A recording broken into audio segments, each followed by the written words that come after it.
नसीम और उसका दोस्त वसीम बलकोट नसरत खैल के खूबसूरत पहाड़ी गांव में रहते थे। ये गांव तूर गर के पहाड़ों में घरा हुआ था, जहां हर तरफ सरसब्ज मैदान, बुलंद व बाला दरख्त और झरने बहते थे। बलकोट की फजाएं हर वक्त खुशबू से मातर रहते और वहां के लोग पुराने रस्म व रवाज के मुताबिक जिंदगी गुजारते थे। नसीम और वसीम बचपन से ही गहरे दोस्त थे। वो हमेशा साथ खेलते, पढ़ाई करते और गांव के उर्द गुर्द घूमते रहते।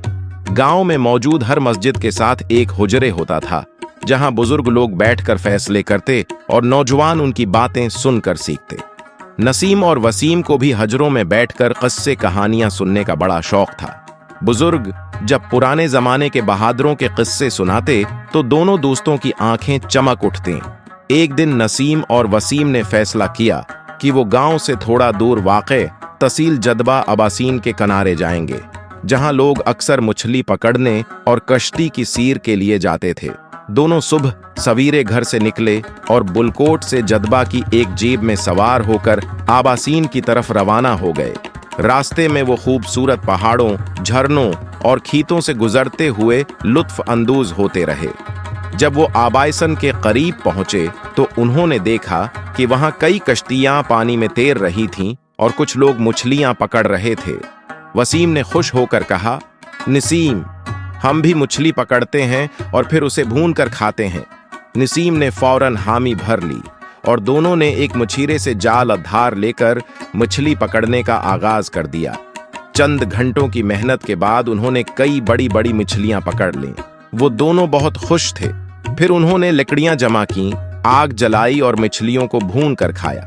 मछली का जायका इतना शानदार था कि दोनों देर तक तारीफ करते रहे। शाम को जब सूरज गुरूब हो रहा था तो दोनों अपने गांव नसरत खैल बलकोट जाने की तैयारी शुरू की। रास्ते में नसीम ने कहा, वसीम, आज का दिन बहुत खास था।